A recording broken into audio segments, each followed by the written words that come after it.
Lite Dota. I hear you man. Vi sitter här i väntan och spelar lite Dota. I feel you man. Vi sitter här i väntan och spelar lite Dota och pushar på och smeker med motståndet vi leker. Vi sitter här i väntan och spelar lite Dota och springer runt och creepar och motståndet vi slipar. Let's get it on. Vi sitter här i väntan och spelar lite Dota och pushar på och smeker med motståndet vi leker. Vi sitter här i väntan och spelar lite Dota och springer runt och creepar och motståndet vi slipar. Vi sitter här i väntan och spelar lite Dota och pushar på och smeker med motståndet vi leker. Vi sitter här i väntan och spelar lite Dota och springer runt och Algumas das vezes em que a política e o esporte estiveram lado a lado foram quando inventaram a política do pão e circo, que era o modo com o qual os líderes romanos lidavam com a população em geral, para mantê-la fiel à ordem estabelecida e conquistar o seu apoio.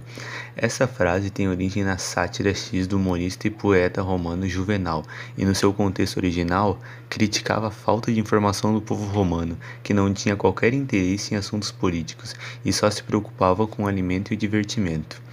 Não muito tempo atrás, as Olimpíadas foram realizadas na Alemanha governada por Hitler. Por incrível que pareça, foram os jogos mais bem organizados de todos os tempos, já que Hitler queria mostrar ao mundo a força e a organização do governo nazista. Mesmo nos jogos queria mostrar que a raça ariana era superior, porém sua hegemonia ficou abalada com os atletas negros ganhando várias medalhas de ouro.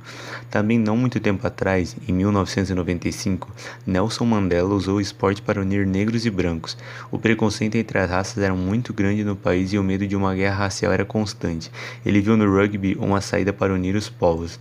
O Campeonato Mundial de Rugby foi disputado na África do Sul e com um jogador negro e um time formado só por brancos passou a atrair e unir as raças. Principalmente depois do grande feito, foram campeões mundiais em cima da Nova Zelândia, a grande favorita. Durante a Segunda Guerra Mundial, o time formado por ex-prisioneiros de guerra começou a fazer muito sucesso no leste europeu. A situação deixou os alemães muito incomodados. E o time da Força Aérea do país resolveu desafiar os rivais para uma partida. Mesmo conscientes do que representaria a partida, os jogadores do time Start toparam.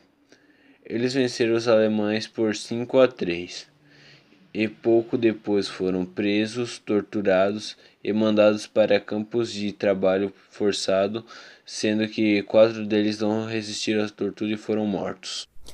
Olá, me chamo Gustavo Henrique e agora eu vou falar um pouco sobre algumas vezes que o esporte e a política estiveram lado a lado. Primeiro vamos começar com Jesse Owens contra Hitler.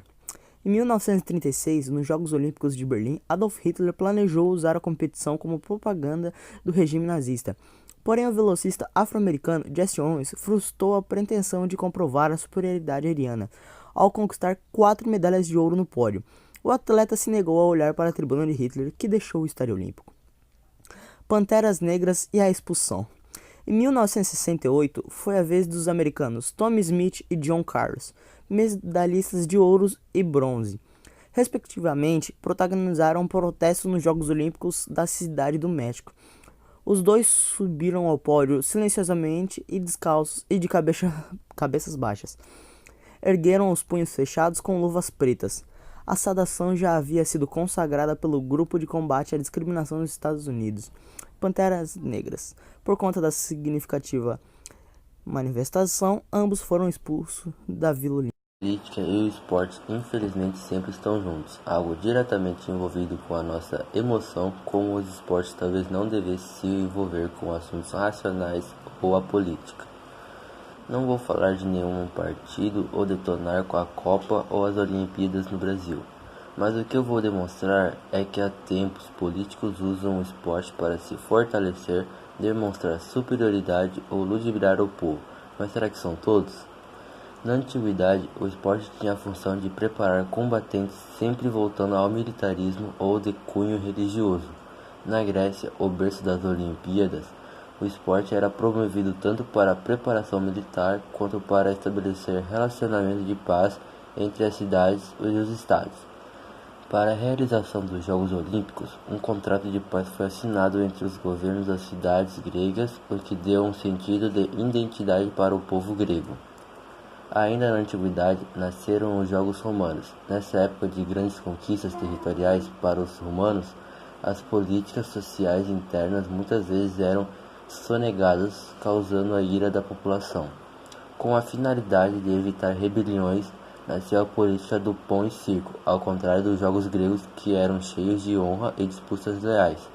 Os jogos romanos eram feitos de lutas sangrentas entre gladiadores e animais, execuções, e a plateia recebia pão durante o espetáculo. Now the world don't move to the beat of just one